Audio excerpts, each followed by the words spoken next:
when I still had my office there in that hat building, the director's offices were made in such a way that if you were agile enough, you could actually jump up on top of those offices. And I jumped up on top of my office and I took a Sharpie and I wrote in 2004, and I gave the date that we approved our last scene. We completed the very last hand-drawn animated movie that Disney will ever make, and I signed it. And that doesn't mean anything because they gutted that whole floor and threw everything away.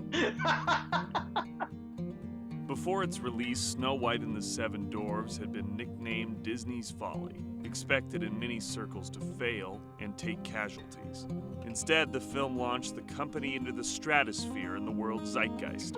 As of 2018, there have been 56 animated Disney feature films, and there is no end in sight. It is the lifeblood of the Walt Disney Company. But in 2004, Disney Animation was facing an identity crisis. They were confronted with stiff competition in features for the first time in their history, from both inside and outside the company. The most obvious threat was former executive Jeffrey Katzenberg, who was dead set on revenge against his former employer. After an ugly, public, and lucrative falling out with Disney CEO Michael Eisner, Katzenberg founded DreamWorks in 1994. Shortly thereafter, he made a biblical epic and a few films that were quickly forgotten. Then the studio stumbled upon Shrek in 2001. The film's earnings were massive, and even better for Katzenberg, the movie's foundation was a bitter criticism of the saccharine Disney classics. And even better yet, Michael Eisner was drawn as the evil villain. The second threat, however, was more dangerous and from inside the company. Disney had been distributing Pixar films since Toy Story revolutionized the industry with computer animation. Pixar movies were doing monumentally better in the press and at the box office than Disney's own 2D films. 2D animation movies simply weren't the box office juggernauts they once were. In fact, the opposite was true. From 2000 to 2003, 4 Disney animated features earned less than $100 million in the States. Most famously, there was Treasure Planet, nicknamed Treasure Plummet, which perfectly fit its $38 million gross. Worse yet, Pixar was thinking about leaving Disney and setting out on its own. Disney was only marketing and distributing the films, and Pixar was nearing the end of its 10-year, 5-film deal with Disney. Because of this relationship, Pixar was now an established household name. Disney's only leverage was that they owned the rights to the sequels and were threatening to make them without Pixar. So they pitted Pixar against itself, instead of crushing Pixar movies with, say, Disney movies, as they would have in the past. It was in this climate that Disney's Home on the Range hit theaters. Only a month before the film's release, Disney closed its animation studio in Florida, firing 258 animators. Disney assured the press that it would continue to make traditional 2D animation, but the press saw blood in the water, and it would dominate the conversation about Home on the Range. Home on the Range wouldn't be completely savaged by critics, but there were plenty of cow-based puns to express their distaste, although most critics were simply nonplussed and bemoaned the rumored end of traditional animation at Disney. Coincidentally, the film happened to be about 3 cows trying to save their beloved farm, their home, from destruction. The film didn't directly kill hand-drawn animation at the company, but distinctly marked the end of an era. The Walt Disney Company was again in uncharted territory, with its legacy on the line. But that's only part of the film's story. It's also the story of 2 directors, John Sanford and Will Finn, who try to live up to the Disney legacy in the face of tremendous obstacles that impossible legacy creates. Disney animation directors are rarely lauded and hardly praised. If they succeed, they've made a Disney film, not a John Musker film or a Clyde Geremini film or a Wolfgang Reitherman film. A Disney film, pure and simple. If the director fails, then and only then is it their film. Because to direct a Disney movie is at once a lifetime opportunity and a possible death sentence. And now the story of 2 directors, 3 cows, and $110 million.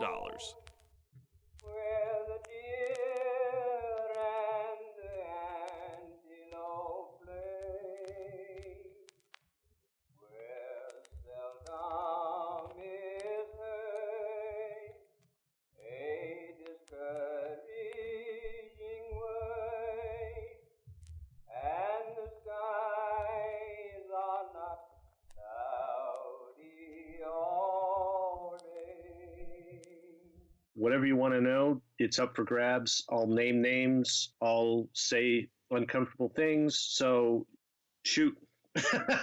One of my problems is I have a big mouth and I like to talk. I'll be honest because I've discovered that honesty makes people laugh. I'm kind of one of those guys who will do anything for a laugh sometimes. So one of the reasons I'm dishonest about that movie and my career is that there are stories in it that make people laugh. And maybe people can take away a nugget of wisdom about how things went. That devil-may-care attitude belongs to John Sanford. Sanford shoots from the hip. He's a lifelong animator, a fierce Trump critic on Facebook, and is a chief purveyor of gallows humor. I don't think it's ever going to find any kind of cult following unless somebody has a fetish for like colorful Westerns. I've got 20 DVDs in my drawer. I hand them out as joke gifts now. Anytime there's a white elephant gift, somebody's getting a Home on the Range. The man is his own biggest internet troll. Nobody wrote a review of Home on the Range as savage as that. The way he looks at his biggest professional failure is a masterclass in humility and self-reflection. Then again, maybe he's separated himself from the film and is still in denial that he directed it. You know, like whenever I run into somebody and they say, "What have you done?" And I go through my resume, and then somebody will go, "Well, he co-directed a Disney feature." And I went, "Yeah, I directed Home on the Range." And they went, "Really? I never saw it." And I said, "Yeah, because you weren't 5. Whatever." It's most definitely the former. His co-director on the film is Will Finn. Will has the same sense of humor and penchant for self-reflection. He's a little bit closer to the vest than John, and there's points when he has a little bit more difficulty talking about the film. Like I said, I try to avoid making commentary about it a lot because, like I say, it's very hard to speak for yourself on something that's a collaboration and something that has as much negative vibe out there as that film, which obviously I'm well aware of, and not happy about. But what can you do? To recall the film is an emotional experience for him, and yet he does it with dignity and grace. The thing about directing gigs is it's really hard to talk about them because you don't direct alone. And the other problem is the only features I've directed have all been disastrous bombs. So, I can either be accused of falling on my sword and taking all the blame, or I'll get accused of passing on blame to other people, which I don't want to do in either case. So, I'm grateful for having the experiences of directing on all 3 of the movies I've directed on. And I think they've helped me in the, in the work that I've done since. But, it's obviously a huge disappointment across the board when a film performs poorly. And they all performed quite poorly. And, fortunately, most people sooner or later just want to forget that they even happened. So I think what I learned from it is that I probably won't get to direct again. Their years before Home on the Range are crucial to their stories because the Disney legacy they were chasing is one John and Will helped rehabilitate during the Disney Renaissance. Well, I wanted to do animation from my earliest memory because everybody in my family drew, and I loved to draw cartoons, and all the old classic cartoons were heavily in rotation. So I went to a kind of not the most prestigious art school in the world, which is Art Institute of Pittsburgh. So I went there in 76 to 78. But the single most remarkable thing that happened was Eric Larson, who was one of Disney's 9 old men, visited the school to canvas for anybody who was interested in animation, and no one wanted to see him. Because, if anything, the school back in the late 70s discouraged people from getting into animation because people just all figured it was dying. So I got to monopolize his time for half a day and strike up a rapport with him. And he was very frank. I always say that the great thing about Eric was he offered me just as much encouragement as I deserved, because he told me my portfolio was weak and I wouldn't be able to get hired with what I had in my kit at the time. But he said, when you do graduate, you got to get out to California, whatever way possible. possible. And you can write to me, you can call me. He says, because despite the shortcomings in your portfolio, I can tell your passion for this is very genuine, and that's as important in some cases. I managed to ride share out to California in October '78 and couch surfed around LA. And the first time I got to visit the Disney studio in person was on my 20th birthday in 1978. And I got to show Eric what I was doing. And I think I submitted 3 formal portfolios and 5 informals. So a total of 5 tries. And then finally I got a foot in the door at the studio in the training program. This is in '79 now. And that was sort of the start. It was a rocky start because I was kind of a borderline case. The training program was very strenuous, and a couple people I came through it with got thrown off pretty quickly, but I managed to hang on by the skin of my teeth. But, the competition was fierce. I'd been there a month when Tim Burton started. So, Tim Burton, came out of CalArts with an entourage already dusting his shoulders with a whisk broom. So, he was already a superstar. And I was kind of a low man on the totem pole. What you did was you were in there for 8 weeks. And you worked with Eric. The trainees were in a room right off of his office. You're supposed to make a short piece of film that demonstrated something and could do whatever you wanted to. The first thing I did ran almost a minute, which was excessively long. But it was a little man who sort of looked like Robert Benchley, and he was having trouble with a vending machine. It's sort of a long and unremarkable thing, but it was where I finally got to animate and get lessons from Eric. And I think the thing that I heard later, the thing that saved me, was there was a point where he took his coat off and rolled up his sleeves to punch the machine, and that felt natural. And that little, whatever that was, 6 seconds was what got me another 8 weeks. I just made it through on the skin of my teeth. The Bluth thing was going on at that time. The Bluth guys all quit, and there was that war. Don had been a sequence director on Rescuers, and then he directed the animation for Pete's Dragon and a short called The Small One. And he developed an incredibly loyal following, really talented up-and-coming artists, including John Pomeroy and Linda Miller and Skip Jones and people like that. And the opposite side of the hall were the Brad Birds, the John Lasseters, the John Muskers, the CalArts crew. And they sort of, I think over the course of, and I wasn't there yet, so I can only, fill in from what I was able to figure out. But I guess there was a lot of division between the CalArts crew, who Don dubbed their group the Rat's Nest, because they didn't cooperate with him as readily as his own unit did. So there was a big division there. Don, overlapping with that time, started developing his own projects at his home and inviting people to come work with him on them after hours and on weekends, which, of course, all of his devoted followers did, but none of the CalArts guys wanted to do that. I don't want to define this era for anybody, so I'll just leave it at this. I think Don had an incredibly reverent and traditional approach to animation that really revered looking backward.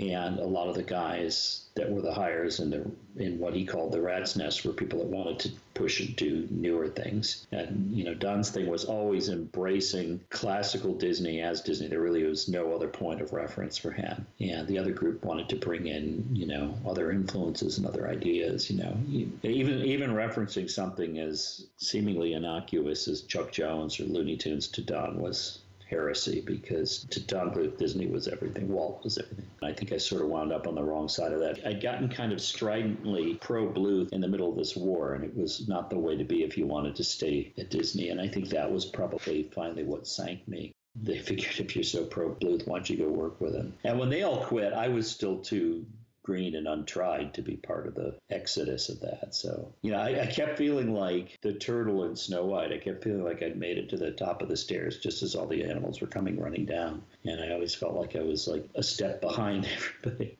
I was really struggling. Even though I'd gotten through the program and everything, I was still pretty green compared to most of the other talent in the studio. When I got let go, I wasn't surprised, but it was kind of devastating. The head of animation was a guy named Ed Hansen, who could be kind of a scary guy.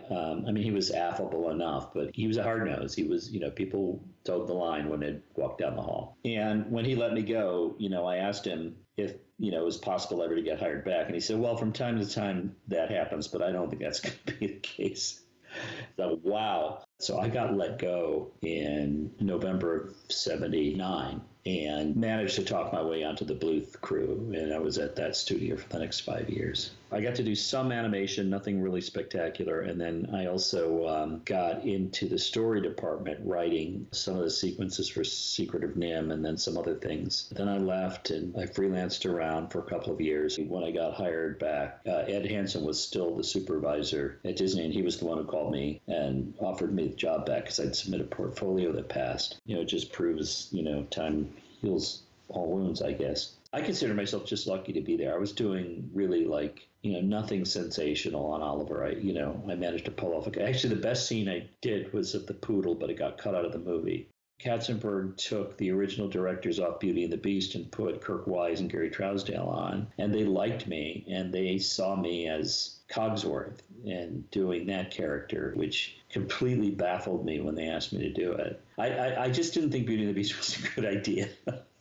When I first heard we were doing it, I think part of it is my prejudice for the old Jean Cocteau black and white movie, which is so good. And I'd seen it a few years before. And I thought, why are we remaking a movie that's perfect? But we were, and I had problems with the character design. The shape of the body on Cogsworth was really awkward and difficult to draw, and his arms were too long. And they wouldn't let me alter it. And then finally there was a big blow up, and I finally said, just, give it to somebody else. And they said, well, take one more stab at what you think would be a good design. And, we'll see whether we can settle this. Ultimately, I solved the design problems to my own satisfaction to everyone else. And from that point on, I really had a ball doing the character. It was very rewarding because people were very complimentary of the work I did do on the movie. And the movie turned out great. Obviously, I was wrong. I would always sort of look down the road. I'm always nervous about what's coming next. So Aladdin was being cooked up in another building, and I had seen the treatment or the outline for it, and I liked the idea of the parrot character. It was kind of like a Cogsworth character. He was sort of a fussy, dry butler character again. And I asked John and Ron if they'd consider me for it, and they'd seen some of my footage of Cogsworth, which was a big improvement over what I'd been doing before. They said yes, and to make a long story short, I got to do Iago right after that, which back to back, two of my favorite projects ever. So I got into story on Hunchback. Then that led to a directing offer at DreamWorks. I was always on the short list to direct or co-direct, but never the actual bride. So I was kind of antsy to see what that was like. That's why I really finally left, which was ultimately kind of a disaster. And then it's been up and down ever since. The Road to El Dorado, if you want to call that a movie, which I was on for almost 3 years, and I resigned from El Dorado. Really, the less said about it, the better, as far as I'm concerned.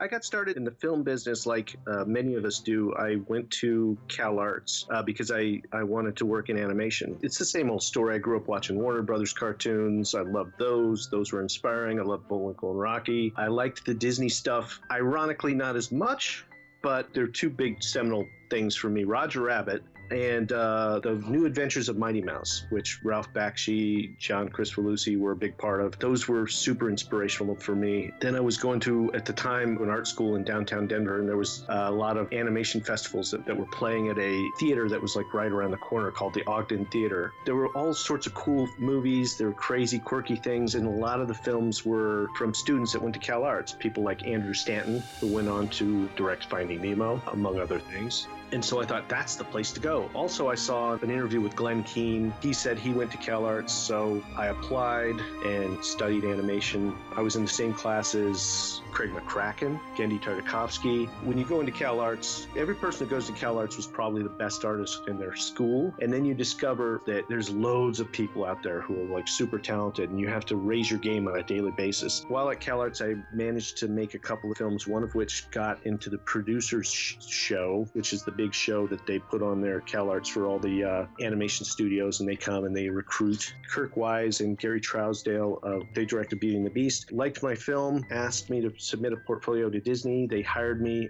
as a story trainee onto Hunchback and Notre Dame, and that's how I got into Disney, as a storyboard trainee. Those guys were my mentors. The training was interesting because like at CalArts we had a class for story and storyboarding, but when you go to Disney Features, as a story trainee, they treat you like you're a story artist. They're like, here's your office, here's your desk, here's your paper, this is the supply room, here's your time card, all that stuff. They treat you like an employee, and you're invited to story meetings, and you're encouraged to give ideas and all that stuff. It was kind of interesting to like have to, show up for work at 9 a.m. and stay till 6.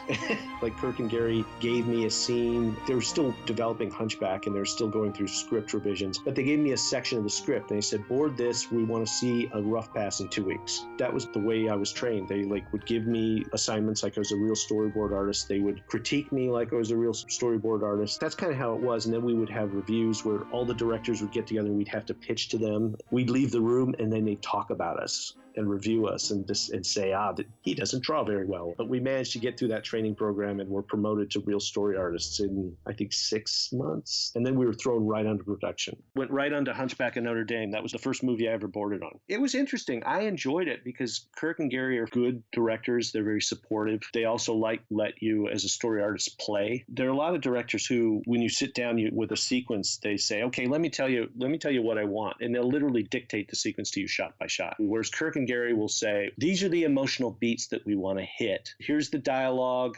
Some of it's great, some of it's not. If you have a better idea, pitch it. Go have fun. That's an amazing amount of rope that you can hang yourself with, or it's an amazing amount of freedom to show what you can do. I was a young guy and I learned a ton, but that was my experience on that movie. Is I got to work with Will Finn, who's an animator on Cogsworth, animated Iago the Parrot. He had a story on that movie. I learned tons from Will. It was school all over again, but I got paid for it. Mulan ate up from 95 to 97. I think I was on Mulan, which included some time in Florida. Then I was on Atlantis as just a story artist, but later I was promoted to head of story. It was a fun movie to make. We were making a big, crazy action movie. I think the big problem we had and the big mistake we made was it was a plot-driven movie, and we didn't let the characters drive that movie. That was a big mistake. We were thinking in terms of it being a Disney action movie. And so if you put Atlantis next to, say, the action movies at the time, it doesn't really compete. It doesn't compete with Star Wars. It doesn't compete with Indiana Jones. It's just kind of filmically, it's really strong, as far as cinematography and how one shot leads into another, and all of those choices I think were really good. I don't think that the Atlanteans are that interesting still. That crystal, which we were in a room and we argued about it, I think we were erring on the side of ambiguity because if you remember correctly, The Phantom Menace had just come out. George Lucas decided to explain how the Force worked through midichlorians. We were kind of resistant to any super explainy reason as to why that thing worked and how it worked. And I think we went too far the other way.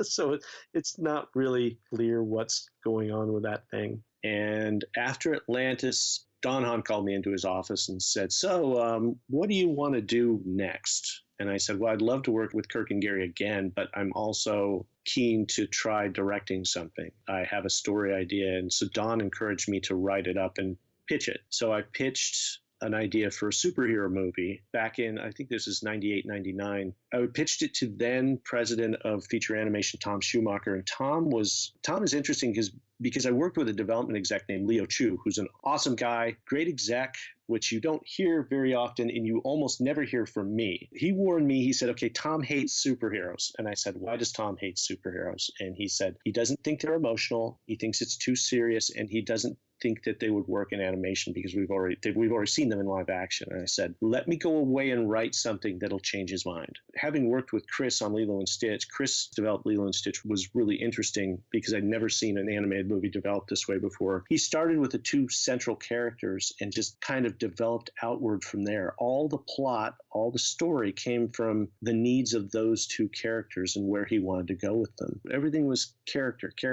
and relationship. So I sat down and tried to think of a relationship I wanted to tell a story about. And I went backwards and made a relationship story that happened to be about superheroes. And they responded to that really well. Unfortunately, Tom sat me down and said, okay, we're already making a superhero movie at Pixar. And that was The Incredibles. And he said, you've managed to accidentally reproduce certain plot elements from that movie. So we love this, but put it aside. What else do you have? And during the time I was trying to figure out what else I had, Sweating Bullets hit a story snag. The original story of Sweating Bullets was it was kind of like Captain's Courageous, only in the Old West. So the story is about this rich young guy from the East Coast whose dad sends him out to the Old West, and he gets kind of shoved into a cattle drive. It was kind of an amazing little story they had. It was all with people. The story centered on like an actual guy. They still had the talking rabbit in there, but they also had ghosts. The villains of the movie were these ghosts who were stealing cattle. And so you'd see all this amazing artwork in the hallway, and you'd say, wow, we're doing a Western with ghosts? That's cool. And Michael Eisner, when they gave him the big pitch, he went, oh, well, I thought this was going to be a movie about, like, cattle. Why don't you make the movie about one of the cows? And so they went, okay. They started making the movie about this little calf named Bullet that's on this cattle drive. So the whole movie shifted from the people down to this one calf named Bullet in the movie. So Michael back in those days was infamous for giving notes that like upended productions. Like on Chicken Little, for instance, when they first started making the movie, the character was played by Holly Hunter. It was a little girl chicken, and Michael, for some reason, couldn't wrap his head around a female protagonist. Michael is a fairly savvy business guy, but when he'd come into a creative meeting, he'd give like these really ham-fisted notes, to be honest. For whatever reason, the studio gradually fell out of love with that story and added more people, and then they took the people out, and then they added more animals. And it was basically an animal story with a ghost villain. And then there was this almost mutiny in the story department with some of the newer story guys refused to embrace the ghost villain because how do you kill a ghost? And that became sort of a deadlock for months. If your directors don't have the confidence behind their vision, story artists will eventually they'll revolt. It happens on a lot of productions. You'll have a little mini kind of coup. The management team was already seeing a movie that wasn't making sense. So the story team would like go into those meetings, those story meetings where everybody's there and just kind of hammer away at it until finally the management said, okay, this clearly isn't working. Everybody go away and come up with an idea for the movie. Literally, that's what they said. So everybody went away, and a couple of the artists pitched the idea with the three cows trying to save the farm, which is what the movie became. And they said, great, go. That's the movie. That story was kind of forced on Mike and Mike. Then it was at the point where it was, okay, you're up. You got to go into production. And at that point, I could tell Mike and Mike were really miserable on it, and they didn't really like it. I'm not very close with those guys, so it's not like I was talking to them. But I knew they were hating it. And the one thing I learned from directing on El Dorado was you cannot direct material you hate. They were just going through the motions in my view. Not that they weren't dedicated and talented, but they really felt robbed of the movie they intended to make. And they were now just, sort of being forced to make this other movie they didn't like. And they tried to make that work until they couldn't and were removed. And I think that was a hard time. I think Mike and Mike kind of got a raw deal a little bit, but it's hard to say. I did say, and I believe this, that if they had given those guys the rope to make and the freedom to make that first movie they pitched with the guy and the ghosts, I think that could have been just as good a movie as Home on the Range. I think it could have been every bit as entertaining, maybe more so. I'd like to see that movie. On the other hand, I also say management was right to kind of move them off they couldn't make any progress. So something had to change. And they decided to replace the directors. Nice though they were, Mike Gabriel is an amazing designer. Mike Giamo is an amazing production designer and art director, but they couldn't get the movie to move forward. The movie was just awash in problems. And so they couldn't get the movie to go past Act 1. So they removed them and they brought in Will Finn. And since I liked it, I thought, well, maybe if I like this concept, I'll be able to bring something to it. So when they asked me about it, I said, okay, because it was going to happen. I mean, I'd been around it that much to know the attrition level with directors. I think it engendered a lot of resentment between me and the Mikes, which probably exists to this day. You know, I feel bad about that, but I didn't feel bad about taking over the movie because I could tell they didn't really want to make it, and I did. They asked Will, who would you like to co-direct with? And Will said, how about John Sanford? And they said, okay. And that's how I got to direct Sweating Bullets, which later became Home on the Ranges. I kind of proved my mettle with both in story meetings on Atlantis and basically writing that treatment and pitching it. So they gave me a shot. Oh, we've been friends. John came in on Hunchback, but he was a new hire. That was his first full-time gig at the studio, and I always liked him. We always got along really well, and I could see they were trying to figure out where to bump him up to. So when I got offered that, I asked about it, and they said yes immediately. So we were already in production, and there was one sequence being made, and there was nothing really of the story that worked. So we're going to have to write the story as we went along, and it was just constant triage. Oh, it was really hard, especially since Mike Giamo was my favorite teacher at Cal Arts. He taught me characters design for like 2 years, and I had to come in and like take over. And then there were some people on the crew that were happy to see us take over, and then there's some people who were outwardly hostile and didn't understand why we were there. And it's like, why are you here? Why are you promoted? And what was interesting is at the time I was 32. To most of the crew, just kind of promoted out of nowhere. They didn't know what I'd done. They didn't know me. I was younger than a lot of the folks I was directing. And that, as we all know, goes over real well. When you're telling a guy who's, a guy who's 10, 15, 20 years older than you are, has 15 years more experience than you do in the business, and you have to listen to some punk. That's hard for a lot of people to swallow. So what's interesting is that when I walk into situations like that, a lot of times I'm incredibly naive and don't see the problems. I'm kind of stupid that way. I just walked in and went, okay, this is what I'm doing, and didn't really see the problems until much later. I went, oh, wait, hey, I think these people don't like me. And with the story team, fortunately, with a lot of those guys, I'd worked with them before. And so they trusted us. And when they didn't, when they kind of had questions, I remember like Will and I had to go through a ton of meetings that first week. Will and I were with the story crew. We worked with them in the morning to work on a new beat outline that we were going to pitch to the executives later that week. And we had to go do some other things. And we said, okay, you story team and head of story and writers, work on this outline. We'll be back. I came back later that afternoon, and they were all sitting around the table kind of just silently. I said, so how's everything going? And I looked at the board, and they hadn't gotten past Act 1. And they said, well, we've got some problems. And they started telling me what the problems were. And I said, I hear you, but this is what we asked you to do. So do it.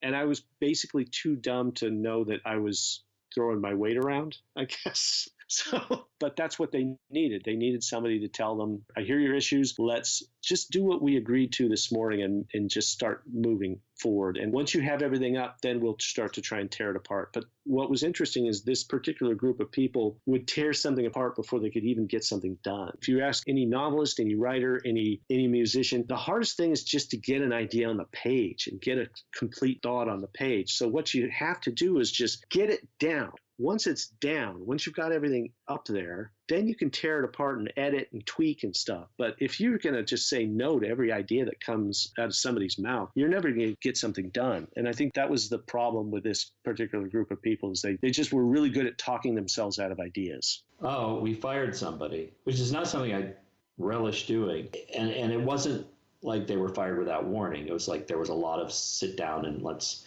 talk this through. And yet we were still getting tons of pushback. This just sort of gets into the whole question of why did I say yes to this thing? I hate Westerns.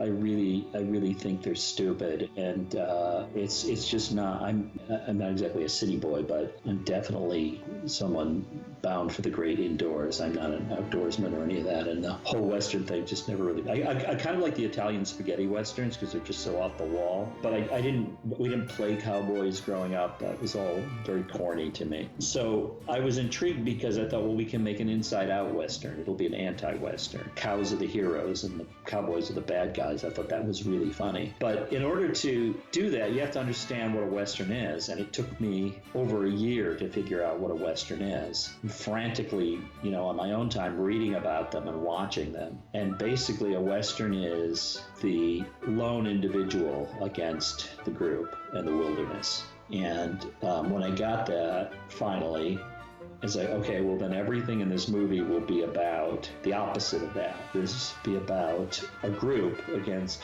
lone individuals, mercenaries. In the ideal of a Western, the lone individual is the classic individual. But by turning it on its head, the individual becomes a mercenary. And so all the individual characters in the story are villains, and all the good characters are community. And that's something that I believe to an extent, but it's not something I believe, across the board. But I thought for the purpose of this story, we're going to say the community is good and the individual is suspect at best. If I'd known that earlier on, I think that would have helped. But that, for anyone who's bothered to sit through the movie, which is not that many people, that's what's happening all through the movie is individuals as mercenaries are making life difficult for community characters, and the community has to pull together to thwart them.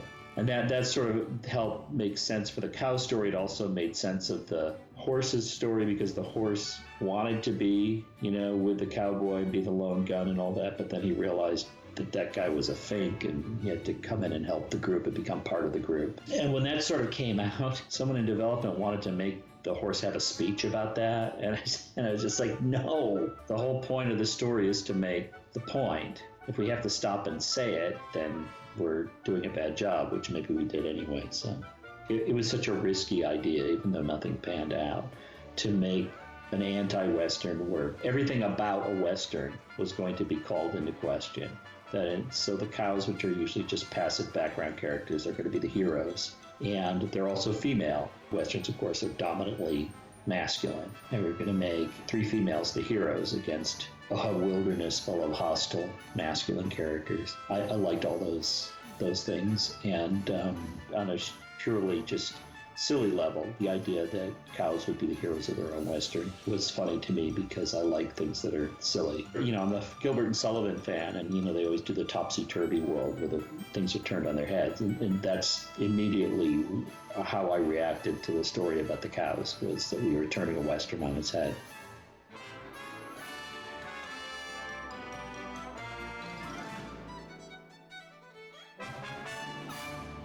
It was one of the things that appealed to me about the movie, because not only was it this topsy-turvy and very silly story, but we had to do it for an extremely compromised budget, which isn't what shows up on paper, but a lot of the money that is always quoted for that movie was already spent. So we had to do this on a lot less money than a lot of the other movies that have been made. And I thought that would be appealing because it would enable us to do things that were a little bit sillier and take the movie less seriously. I think from Pocahontas on, there was a sense of grandeur and gravitas, which was a word that got thrown around a lot back then, about Disney movies that was starting to make me sick to my stomach, frankly. And the one thing that Home on the Range story had was a complete absence of gravitas. And I thought, great, let's make, like a Woolly Reitman type stupid movie. For better or worse, I kept thinking of the Woolly movies while I was making it. And those are terribly uneven movies too. And I guess I just misjudged public because, everyone wanted a full-on musical with a fairy tale and a princess and a prince. And, they really resented getting this stupid cartoon with Roseanne Barr and, a lot of uneven shenanigans. Yeah,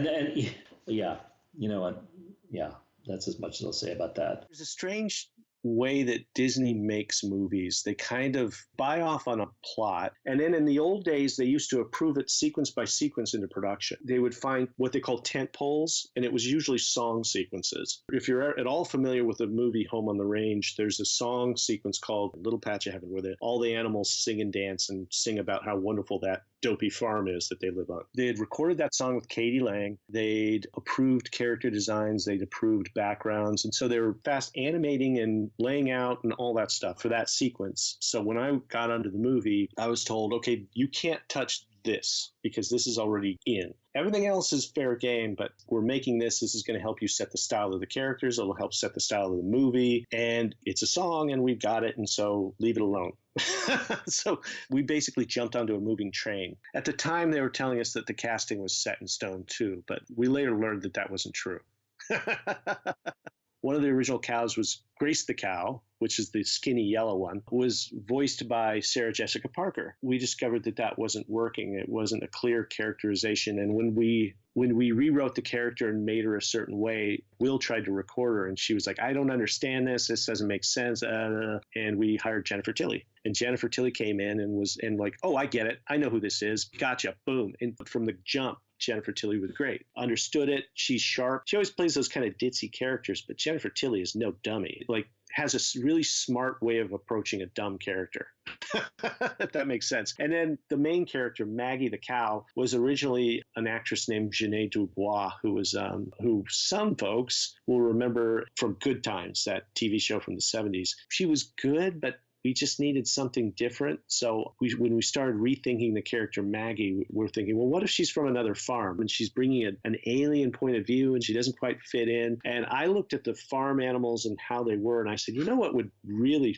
pop comedically? What if she was Roseanne Barr? What if that character was like Roseanne Barr and she comes in and Will said, well, why don't we try and hire Roseanne? I said, do you think they'll let us do it? And he said, well, why don't we try? What's interesting is Will gives me all the credit for the Roseanne thing. But I remember all I kept doing was saying, what if she was Roseanne? And I just kept trying to write the character as Roseanne. I really think it was Will who said, let's cast her. And I went, okay. Will likes to give me credit for that, but it was really the two of us in a room figuring it out. Some people love that choice and some people hate it. So whatever. The very first time I met with Alan Menken, I argued with him. And I was told that I should not argue with Alan. So after that, anytime I was in a meeting with Alan, I kept my mouth shut. So that was a please your boss moment. Here, there, and everywhere I've talked about Alan Menken. And I didn't enjoy a lot of my experiences with Alan because I was out of my depth. This comes as a surprise whenever I say this, having worked at Disney for 11 years. I'm not a fan of musicals. I don't like musicals, and I don't like songs in movies. For 11 years, I worked on musicals, even though I hated musicals. I can tell you how to set up a song, how to ramp into a song. I can board a song, and I could get out of a song, but I don't like them. Here I am working with a guy who writes songs for movies. And I'm telling him, I don't like it when characters break into song in movies. I actually said that to Alan Menken. This is a guy who has made some of the most famous songs in movies. He's got 9 Oscars. Here I am telling him that I hate what he does. That was me trying to be cool. That was me like saying, man, I'm going to do what I want to do, and I'm going to tell this guy what's up. I was basically told, don't argue with Alan Menken like that. You can raise your concerns, and please don't. It's, that's not cool. Pretty much any time, like from then on when we were dealing with Alan, it was me in please your boss mode. The worst thing about directing an animated movie for a big studio is it isn't really a creative job. It's a political job. And that's been my experience of it. And maybe that's, my failing as a creative person, but that's the way I always had to treat it. And I either survived or didn't based on my ability to understand the politics of doing it. One of the things I noticed at Disney during that time, in the Tom Schumacher years, was that as a director, you could defend your own idea once. You could defend anybody else's idea, as long as it was clearly someone else's idea and you went to bat for it. But if you defended your own idea more than once, you were dead, because the director could only stand up for themselves to a point. And if you kept coming back to something you really wanted to do, then that meant you were, what do they call it, difficult. It's an incredibly stressful and tenuous job because there's tons of money on the line And nobody knows what's going to happen when the movie's done until it happens. And so nobody knows what the right decision to make at any given time is. Again, maybe it's just a failing of my own personality, but I always had to come across as someone who was a partner and a collaborator in a team rather than the person in charge, because that sort of thing didn't work for me. You know, this is why so many production assistants become producers, is they won't fire a production assistant unless they're incredibly incompetent, which you don't get to be a production assistant unless you are competent, because they know where everything is. They know where all the numbers are. They know where all the scenes are. They know the flow charts. The director is just like, you don't know anything. You're just the person ostensibly in charge. So, you know, they can put anybody in and have them start taking orders. I don't mean to sound so cynical and negative about it, but obviously I didn't do a great job at it, and it wasn't fun. Well, the whole structure of directing on an animated movie at a studio, especially like Disney, is that you're in peril the entire time. I'm not saying that facetiously. You are the most replaceable person on the film. As they'd already demonstrated, they'd replaced the two directors before, and they would have happily replaced us at any given moment. And they nearly did. I know I was nearly let go at least twice, but I always found out after the fact. It wasn't like, you know, I was like, oh, really? It was good. I just assumed we were on the razor's edge the entire time anyway. It was a couple of different things. I'd said the wrong thing the wrong way at the wrong time to the wrong person. And I'm pretty circumspect about dealing with people in charge, so, you know, it was a surprise. One time wasn't a surprise because I just lost my temper and said something glib I shouldn't have said. But the other time was not, and I was like, really, over that? And then there were plenty of times where I saw the writing on the wall, and I took John aside and said, they're not asking us to do this, they're telling us. And we had to do things that really upset him.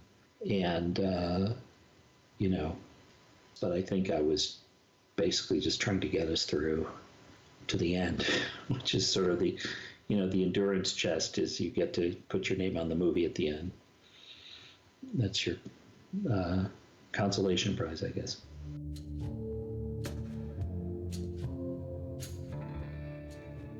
You know, they kept saying, you're making a Western. I'm like, okay, cool. I know what a Western is, but you can't have guns. Okay, so a Western without guns. One of the reasons why they changed the movie from Sweating Bullets to Home on the Range is because McDonald's would not sell Happy Meals with the words sweating bullets on their Happy Meals. So that's why the title changed. One of the reasons why we knuckled under to McDonald's is that McDonald's represented $30 million of quote-unquote free advertising. If McDonald's is selling Happy Meals with your toys in them, then they get to play a clip of your ad, and that's literally $30 million worth of advertising. Great. Well, we got the cows. What's the biggest threat to a cow? Being turned into steaks and hamburger. Whoa. You can't do that. You can't threaten them with eating them. And I said, really? And I literally said this. I said, that's like making Finding Nemo, only Dad Fish is never threatened with being eaten. You know, the whole movie, somebody's trying to eat that fish. And they even get swallowed by that whale at one point. Can you imagine Finding Nemo if the dad wasn't threatened with life or death? There were no stakes. That's part of the problem, is that there was no stakes in that movie. And, you know, that's why it plays soft, and that's why it plays dumb. Whenever we would try and put any kind of like rat into the movie or any type of edge, it would always get ground off. In the movie, we were like, well, what's the scariest thing Slim would do with an army of cows? And somebody said, I think it was, of all people, Ralph Sondag, who was just on the movie for 2 weeks. He's like, well, you know, General Custer really wanted to be president of the United States. And we were like, whoa, what if Slim wants to take over the United States? And he's going to do it with an army of hypnotized cows. Maybe that's why he's stealing the cows. Maybe he was building an army so he can stampede Washington and insert himself as president. And that made him scary, that made him sinister, and it raised the stakes. But you got to remember, this is when we had a Texan literally steal the presidency of the United States. So we were told, no, that's too political, you can't do it. So we dropped it. And at a certain point, I just kind of resigned myself to like, at some point, I probably should have went in and said, you know what, this isn't for me, and I should have quit. Pixar at the time knew how to make movies about stuff that like made people go, ooh, what's that? Like Monsters, Inc. It's about monsters. Right there in the fucking title, Monsters. Yeah, I want to see that. Incredibles. It's about superheroes. Fuck yeah. Nobody was making superhero movies back then except for Bryan Singer and those lame X-Men movies. When I heard about Finding Nemo, I'm like, what's Finding Nemo about? And they're like, well, it's about fish. And I went, oh. And they're like, yeah, it's about fish in the ocean, and his kid gets captured and put in a fish tank in Australia, and he needs to get him back. And I went, really? How the fuck is that fish going to get that little kid out of that tank? I want to see that movie. Just the problem is so insurmountable. It's like, this guy has to go there to get his kid back? Sign me up. I'll see that movie. Who gives a shit about 3 cows? We had a screening where Michael like just didn't like the movie, and the movie was like very close to being finished. And he said, you know what I think? Wouldn't it be funny if the whole movie was told from the point of view of those stupid nephew guys? In the movie, the villain is Alameda Slim, and he's got these 3 idiot nephews. And for some reason, Michael got it in his head that the movie should be told from their point of view as a flashback, and they're in prison telling the story about how these cows bested them. And Will and I just went, oh my God. The interesting thing is that's kind of a funny idea, but when you've got 6 months left of production, you can't suddenly remake the movie. You just can't do it. So in the room, we told Michael, well, that's an interesting idea, but maybe not. That was the weekend before we went away. We had this big creative retreat where they had all the then current directors are flown to Michael Eisner's property in Aspen, and we were to talk about the future of Disney feature animation. So it's a bunch of execs, bunch of us directors, and we're in day-long meetings on Michael's beautiful property in Aspen, Colorado, talking about the movie. And so it's the last day, and they're like, hey, we have cake and pie. So I went and got myself a piece of pie and a cup of coffee, and I sit down at a table all by myself. And Michael Eisner, I don't think much has been made of this, but Michael Eisner is a massive human being. He's like 6'2", 6'3", just giant. He's got hands as big as pie pans. And he sits down next to me, and I'm not a big dude. I'm 5'10", and at the time I weighed 145. He sits down next to me, and it's like Andre the Giant sitting next to like Mean Gene Okerlund. He's just towering over me, and he says, tell me why we can't do my idea.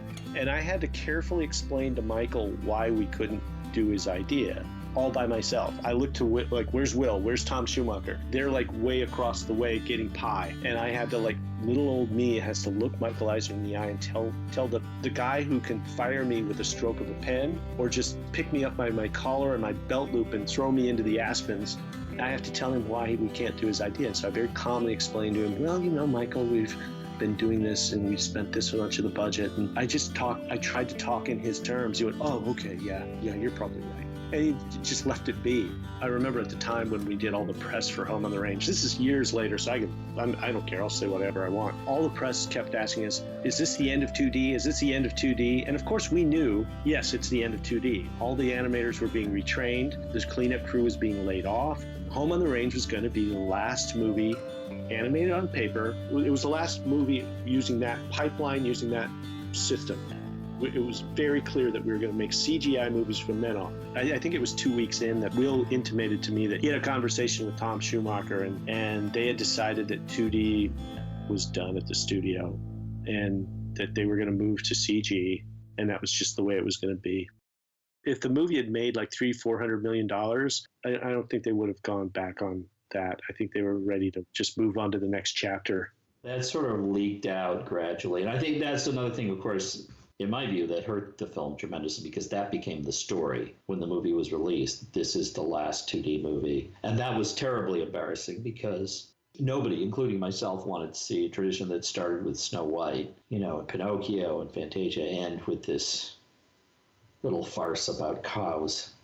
And early on, I asked if we could possibly make the movie in CG, and that was turned down flatly because I could just sort of see the way the world was going. I always felt that if the movie, it's kind of a moot point, if you had made the same film frame for frame as Home on the Range in CG and released in 2004, it would have made at least twice as much money, which is to say it wouldn't have been a huge hit, but it would have done better because CG had such a novelty at that point that almost any CG picture was getting an enormous pass. So we all knew at that retreat, there was no arguing. I think the only person who said, I really think the public needs to see drawings was Glenn Keane. Glenn was the only one who's still kind of really pulling for that system. And God bless him. I think in a way Glenn's right, but at that time, the public just didn't care.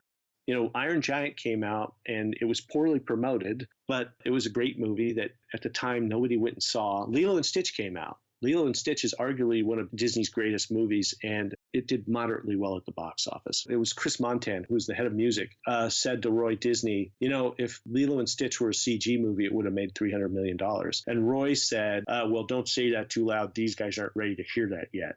Roy knew. Roy had his eye on the future. The public had kind of cooled on 2D animation. That can be argued that that was a thing.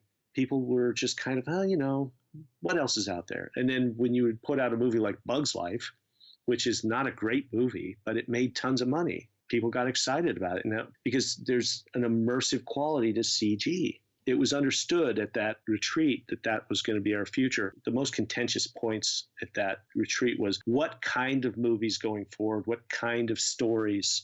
I remember arguing vehemently that Disney had kind of lost touch with the culture at large. There was a thing that Disney at the time did, and they finally got past it. Disney had a problem at the time of thinking only in terms of Disney. Like when we were making Atlantis, this is Disney's big action movie. When they made Treasure Planet, this is our science fiction movie. And they didn't seem to understand that outside the walls of the studio, people were making action movies and science fiction movies that were like far more daring, far more interesting. Hercules came out, and the very same weekend Men in Black came out. And I think it was Ed Gombert that said, you know what? Men in Black should have been the movie we made because it was interesting, it was dynamic, it captured the minds of the public because it was a way of seeing the world that they weren't used to. Whereas Hercules was, it's another one of those. It was another one of those Disney musicals, and there's 5 songs, and who gives a shit? That was kind of the wake-up call. We put what we thought was our best foot forward as a company, and nobody cared. A lot of that retreat, I remember, was just discussing what does the public want from us? What should we be making? And I can't remember whether I don't think we ever came down on anything. It was a really crazy, strange weekend because we'd have these meetings, and then Michael put us up in a house bigger than any house I've ever lived in. In order to get to where the meeting was, they gave us an SUV that was parked out front. It's a group bonding thing. It was very, it was 2.5 days we desperately needed to get work done that we couldn't work. I just wanted to get back to the studio. I remember they made us sing karaoke at one point, and I refused. And I think at one point, Roy Disney, who was as turned off by the karaoke as I was, sort of looked at me like, you want to give it a go? And I let it pass. So I never got a chance to sing karaoke with Roy Disney, which I half regret and half feel like maybe it was the right thing to turn down. John picked the song for my behalf, which was very nice of him. They picked the song Life's Been Good to Me So Far by Joe Walsh. Generally speaking, previews went well. Overall, we had good scores. They were like, would you see the movie when it comes out? Yes. Would you recommend this movie to a friend? Yes. Overwhelmingly, our scores were positive. Now, that means jack shit, truthfully, because if you put out a movie and folks that don't know about the movie look at your poster and go, I don't care. To be perfectly honest, it was a movie I wouldn't see. If I saw our poster, if I saw our billboards driving around in California at the time, I was 32 years old. I didn't have kids. I wouldn't want to see it. What's interesting is that most people say, well, who cares? You're a 32-year-old man who gives a shit. But even as a 25-year-old guy dating, I wouldn't take my date to see Home on the Range. I would have taken a date to see Aladdin. I would have taken a date to see Beauty and the Beast. I would take somebody to see Lilo and Stitch. Me and my wife went and saw Ice Age opening weekend. Home on the Range didn't appeal to people. I remember Tom Schumacher at one point said it plays young and dumb. So it plays for little kids. And there are folks at Disney who said, well, good, because that's our core audience. And I used to say, no, that's not, Jeffrey Katzenberg knew well enough to know that when they made Little Mermaid, they said, you're not competing with other animated movies. You're competing with the latest Tom Cruise movie. You're competing with Top Gun. That was a smart, savvy thing to say. And what was interesting is when I sat down with the marketing people and we were about to release Home on the Range that weekend, we were going up against Hellboy. And I said, well, we're going to lose all the audience to Hellboy. And they were like, that's really not our audience. And I said, bullshit, that's not our audience. Those are people with money. People with money, you should want to try and get everybody into your movie. Back then, nobody wanted to hear that, but Jeffrey knew it. But back then, they thought the core audience was 10-year-olds. That's why Disney it nearly shut the lights off. Home on the Range didn't make money. Chicken Little didn't make money. There was a long, dry period of years there where the company was in trouble. And it's because they did not understand who their real audience was. One of the last memories I have of the movie is when marketing was doing the trailers. They showed us a bunch of trailers, and one of them was nonlinear. And it was like, yes, this will sell this movie. And the others were all very straightforward. This is the story of a cow, and it's just, and the nonlinear one was Eisner's pick. And I was like, well, we agree with Michael, and we thought that would get it over. But marketing vetoed Michael and us and got linear trailers out, which was depressing.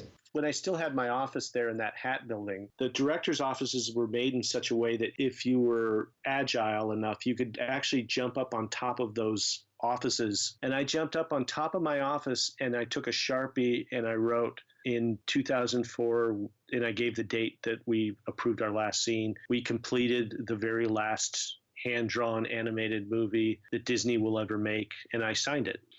And that doesn't mean anything because they gutted that whole floor and threw everything away. They had an animation open house. And when I was between jobs, we were there on the second floor in what they call now the caffeine patch, which is, they renovated that building and it looks nothing like it did when I was there. And I swear I stood exactly where my office was. And I think there was a foosball table there and a bunch of chairs. And it's just different. It's all different now. We got everything done on time. We delivered it under budget. I'm going to tell tales out of school. We had a budget of $125 million for that movie because that's what animated movies cost back then. And we delivered it, I think, at 115, maybe 120, because we were told to kind of hold the line and try not to overspend. And we did what we were told. When you finish one of these movies, you're extremely happy. It's a jubilant time. So the premiere was lots of fun. The thing was that you don't realize until much, much later that whether you've got a failure or a success. So everybody treats it like it's a success. We walked down the red carpet. I met Leonard Maltin, who I loved. Maltin reviewed it, and Maltin liked it. He thought it was a great movie. He told me that we had a movie that felt like one of the classics. I've had people tell me that since. They respond to the look of the movie, which I think the look of the movie is flawless. The art direction is great. David Cutler and the background painters did a really great job with the look. Joe Mosier was the character designer, and he happened to capture a really classic yet stylized look for that movie. Story-wise, it's at least coherent. Maltin said he really enjoyed it. I think that other critics weren't so kind, and rightfully so. Good or bad, we delivered the movie. It didn't perform. I think that the company was okay with just saying, okay, that's that chapter of animation done. We'll close the book and we'll move on. There are two different ways it used to go. Under Tom Schumacher and Jeffrey Katzenberg and Peter Schneider, because they understand that it's a collaborative medium, a lot of the way the movie is because of the notes they give. Tom Schumacher was very fond of saying, we're going to join hands and take this step forward together. And what that meant was it was a team effort. And if the team won, the team won. And if the team lost, it was a team failure. He truly believed that the success was a team success, failure was a team failure, and you couldn't pin it on any one person. That was his philosophy. David Staten, on the other hand, you could tell that when the movie came out and the movie didn't perform, what was interesting is that our standing fell dramatically. Suddenly we weren't invited to meetings anymore. Will was pitching an idea for a movie and I don't think it was received very well. I pitched an idea for a movie and they were like, thanks, but no thanks. It was very clear that that regime run by David, if your movie didn't do well, he was going to dump it in your lap. Pretty easy to blame us for the failure of that. He's like, well, it was begun under Tom and these two idiots, it was obviously their fault. And we're not going to let them direct another movie. So yay. I worked on one more movie after that. It was pretty clear that they weren't really interested in having me around and I wasn't interested in being there anymore. So when I left, it was mutual. They offered me a bunch of things and I was like, no, I'll just go. So I left. Well, he was there for a couple of years after. I was let go right away after the movie came out. We kind of went our separate ways, after the movie finished. And the movie was really wrapped 6 months before it came out. And John was already developing other stuff, and, we're friends, but we weren't like comparing notes. And he'd made it clear he didn't want to collaborate again. So, not with me anyway. So, whereas I think if there's a good version of that movie, I don't know if John feels the same way. I think John basically said yes, and I don't want to speak for him, but John, wanted the opportunity to direct and was willing to do it with me, and so we did it together. But I think on some level he's probably more regretful about the whole experience than I am. I look back on it, I can't watch that movie because to me it reflects a lot us trying to please our bosses, and it also, I think there's a lot of learning that I did. But there's also stuff I'm very proud of in that movie. There are jokes I can point to, there are sequences, there's characters that I can point to that I go, I did that, that's my influence. If there's one thing that makes Disney Disney, it's its ability to transport viewers from their own harsh reality to wonderlands, where happily ever after is just around the corner. It's a formula that's worked wonders since 1937. Interestingly enough, Home on the Range had all the elements that Disney uses to create magical illusions. Talking animals, songs, villains, heroes, and that Disney happy ending. However, Home on the Range doesn't manage to capture that blinding Disney magic. Because the film fails to take the viewer on the immersive vacation from reality, it actually grounds them in the stark reality of life. A reality in which you spend every day wondering if you'll be fired. A reality in which cows taking over Washington is too political. A reality in which McDonald's has a significant creative input on art. The circumstances that John and Will encountered were begging for that Disney happy ending that never came. Instead of that happy ending, there are innumerable questions about the elusive nature of magic. I never hated it. Like I said, I always felt good about the things that appealed to me about the movie. It was difficult to be objective about the movie itself while making it because we were so steeped in it for so long. It's such an intense period. I think there's a good version of that movie. We just didn't manage to find it. I actually would like to think that under the right circumstances where fewer things were going drastically wrong and probably at a different studio, you could make that story into a very entertaining movie. Like, I don't have any complaints about anybody on that movie. I think everybody worked hard. I mean, that's kind of the lesson there. Everybody did their best, and yet the movie's not that good. That's the sort of thing that fascinates me, the fact that people can work so hard and everybody's trying hard and there's no laziness at all. Everybody's doing their damnedest, and yet the movie comes out, it's not that good.